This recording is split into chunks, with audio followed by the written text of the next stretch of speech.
My name is Abigail Meyer. I am 23 years old and I work at the Missoula Learning Center. My position is the lead registered behavior technician. I work with children with autism, and when I work with them, I work directly with them one-on-one, providing individualized services that can help improve their day-to-day lives. ABA really breaks down step by step how to connect in a way and better understand this population of ASD. As I continue to further my studies in ABA, it's interesting to just be driving down the road and know that the green light on a light pole is your stimulus directing you to go, and it's happening without you knowing it. For example, I do it with my husband at home. We do a lot of first thens of first you do this and then you can have this. So like first you wash the dishes and then you can have a hug and kiss, like whatever it is. And of course those reinforcers change on a daily basis. So maybe a hug and kiss is not what he's expecting. Maybe he just wants some dessert or something. I do that without him even realizing. If you look into school-based services of just being able to sit at a desk and, attend to the teacher. One of those things is maybe just remaining in your chair, staying sitting. And that can start from the very bare minimum of you just sit in the chair for 5 seconds and then you can have escape from that chair, take a break. And then we come back through and we like to shape that behavior of how can we increase the amount of time that you are just sitting in a chair. And that can go across settings. We like to generalize it across different behavior technicians that are working with them, different areas, whether it's at their work table, at circle time, snack time, really can be expanded across so many different aspects to help maybe just shape that one behavior of sitting in a chair. So eventually when they go into a school, which maybe they can one day, they go into high school, they are able to just sit at their desk and do their work. Yeah. Going into this job, though, I was interested in just a different population of people with developmental delays, disabilities, everything. I have personal experiences with that, with my brother having special needs, so I already knew that this is something that I was going to be very passionate about.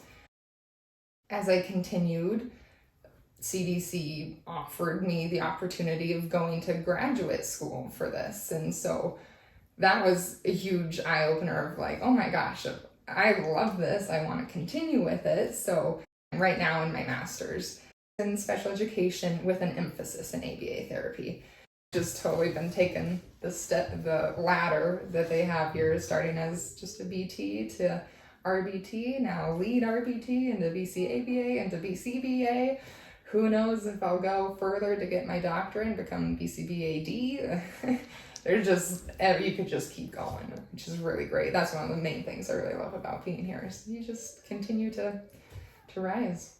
Yeah, I'd say initially this field I was drawn to because of my personal experiences, and then getting this position expanded everything, and now I'm not leaving. So, yeah. We have a client that we were currently training on toilet training. They have been in diapers since they started, and we're now just doing a more lenient toilet training procedure where they go into the restroom, I believe it's once every 30 minutes, and they just sit on the toilet for, I believe, 2 minutes and do their thing. And as of recently, he began urinating into the toilet as well as having bowel movements, and that's like so exciting across the board. We're all like cheering. It's like a big parade. Like you went to the bathroom in the toilet. Like, oh my gosh. So like this boy is going to be out of diapers here soon. And I was just having a conversation with my peer this morning about another client. Just, we were teaching him imitation of waving. As we've moved in with this client of starting back and then furthering the steps of, yeah, he was waving with our imitation. Now we've moved it into he sees another peer or an adult waves to him that he can respond by waving. It's super cool. It's really great.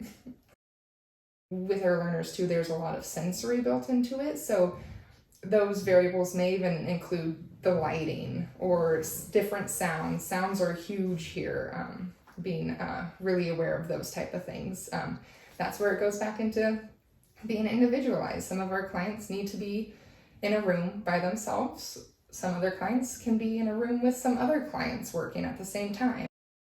We meet with the caregivers constantly about their child and their development and the programs that we're working on, how they're looking, if we see an increase or a decrease, and then we can communicate with the parent in that way of like, what are your thoughts? What are you seeing at home? What are you seeing in the environment when you go to the grocery store?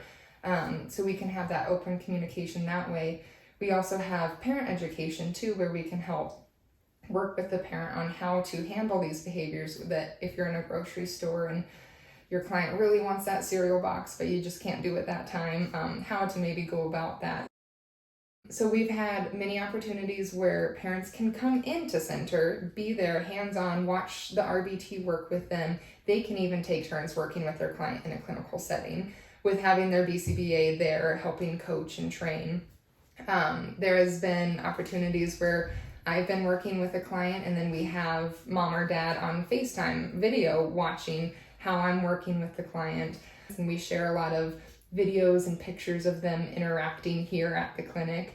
That's always super fun to capture those really great moments and send them to their caregiver. Everybody here has the same passion, which is great. So we can all connect on that level. And we are all on a softball team together. Like we're close. We'll go out and grab drinks after work, or just we've gone to arcades together. Like we're just one of those bonded groups, and it makes us all really close and able to interact a lot more positively and naturally. Just they're friends working together.